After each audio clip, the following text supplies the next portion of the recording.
Tell me about accountability. Way back with Paul Bremer, Right. There was in the contract what language that had to do with what liability there is for the men who work for you in Iraq. Are they accountable if they kill innocent civilians? What legal system are they responsible to? Well, the way I understand that memorandum, it granted immunity to any U.S. contractor or any contractor that was working there as part of the coalition, right, from any nation, if they were brought up on any issues as part of their duties. There's really not a functioning Iraqi court system yet. I'm not sure when that will be done, but you know, they have their challenges setting that up. There are ways. You're not subject to Iraqi law. You're immune from Iraqi law? Immune from Iraqi law, but not to U.S. law. MIJA is one area, the Military Extraterritorial Jurisdiction Act, which extends U.S. jurisdiction, the U.S. Justice Department jurisdiction, to any contractor working on a DOD contingency operation. But are you working on a DOD contingency operation even because you're working for the State Department? That is a debate between lawyers of either the State Department or the DOD. We believe that we are accountable under that, and we also have accountability under UCMJ, Uniform Code of Military Justice, which is straight military law. We also supported Congressman Price from North Carolina, right, had some additional language to clarify any of those gaps, small gaps, in that law for accountability. And it passed 389 to 30. Excellent. Are you happy if your men in Iraq are held accountable under American law if they are accused of killing innocent civilians in Iraq? We support accountability as long as there's due process.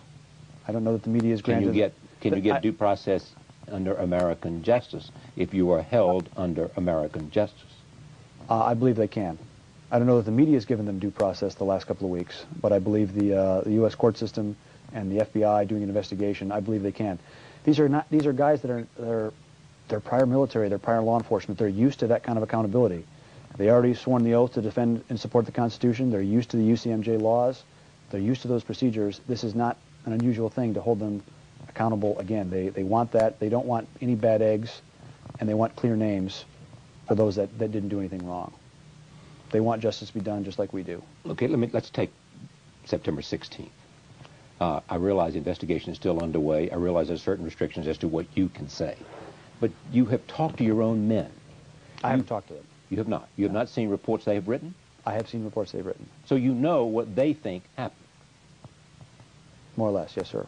You know what they think happened. They have written reports out what they saw. What do you think happened? Just you. I mean, your company is on the line here. You know that. You know the consequences for you if this thing turns out to be what the Iraqi government believes it is. Well, let me give you just paint a picture of what the week was like for our guys operating in Baghdad for the previous 7 days. September 16 happened, it was a Sunday. The previous Monday, we had a medium-lift helicopter shot out of the sky by an RPG. A very skilled pilot landed that aircraft with no tail rotor.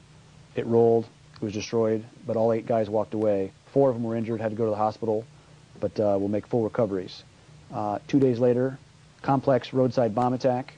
There was a big Iranian EFP, an explosive form penetrator. It's a very nasty form of roadside bomb that punches through most any armor. The bomb was actually hidden in watermelons alongside of a road, right there next to a fruit stand.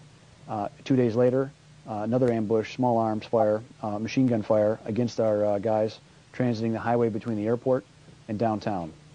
Sunday the 16th started by an enormous car bomb right outside of a venue where our guys were protecting a U.S. official. What does that have to do with what happened in Baghdad on September 16th? I think it points to the amount of attacks that our guys face really on a daily basis. It doesn't make them trigger happy or nervous.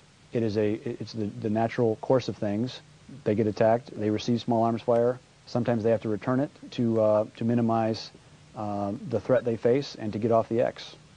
Let me read to you from the New York Times by John Burns, who's a very good correspondent there, was Baghdad bureau chief. He says, Blackwater operates in a nightmarish landscape. No trips outside the green zone is remotely safe. The enemy lurks everywhere among the population. Attackers show no mercy for innocent bystanders who commonly outnumber intended targets. Each mission carries the threat of roadside bombs, suicide attacks by explosive packaged cars and trucks, and ambushes by insurgents. Having said that, he also says the following. From the moment Blackwater arrived in Iraq in 2003 on the heels of the American invasion, much about its operations has seemed tinged with an aggressive machismo that has led its critics, including many of the American military, to dismiss its operatives and counterparts from at least 25 other private sector companies with a combined manpower estimated between 20 and 30,000, to dismiss them as cowboys, hired guns, and harsher terms. So on the one hand, this is a correspondent from Baghdad, highly regarded, who says this is a very dangerous mission. On the other hand, there is this sense that your guys, cowboys, careless, and more. No, I disagree with that. For one thing, there's 170 plus security companies operating in Iraq. We are tasked with protecting the most high-profile, high-value, if you will, the most media-worthy attacks, persons, diplomats, for the insurgents to attack. We get painted with a very broad brush on a weekly basis. We get contacted by someone from Department of Defense, either in the States or in Iraq. Oh, there's three Blackwater guys captured here, 4 guys were killed here, Blackwater guys are in a shooting in this other location. When we go and investigate, because each of our vehicles we can track via satellite, so we know where they are. When we go and investigate, we didn't have anyone within 100 miles of there. We certainly would know if our folks were kidnapped or if they'd been attacked. So we get painted by a very broad brush. If any security company does it, it often gets attributed to us. Just like the shooting from the Australian company just a couple days ago of the 2 women.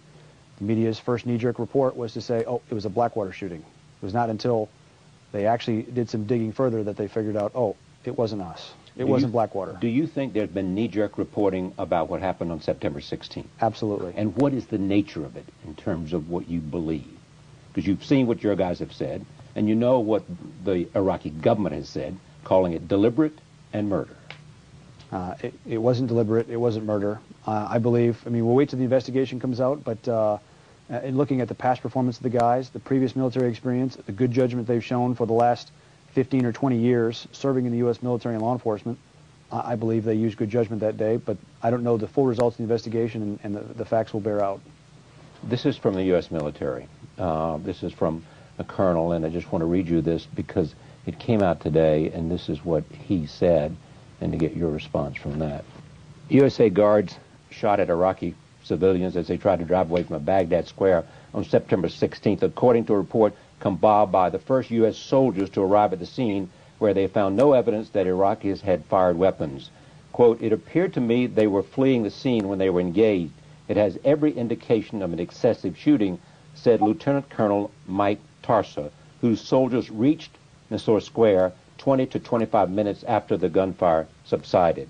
His soldiers report, based on the observations at the scene, eyewitness interviews, and discussions with Iraqi police, concluded that there was no enemy activity involved, and describing the shootings as a criminal event.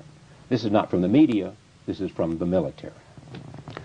It's from one colonel. I don't know what his experience is in doing crime scene investigations, but I'm confident that was a very large traffic circle with a very large area to cover.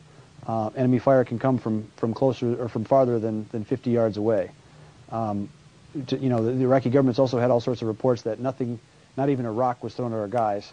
I am confident that one of our vehicles was disabled by small arms fire to the point that it had to be towed away from the scene, and I've seen pictures of multiple pockmarks from bullets in that vehicle. Your helicopters flying overhead? Eventually they showed up after the scene. The helicopters did not fire. They did not fire? Not at all. Do you believe that your men were fired on before they fired the shot that killed the first young Iraqi man and then his mother? I'm not going to speculate as to what the timing was. But you said they would not have shot unless they had been shot first? Yes, or there was a immediate threat of a suicide car bomb.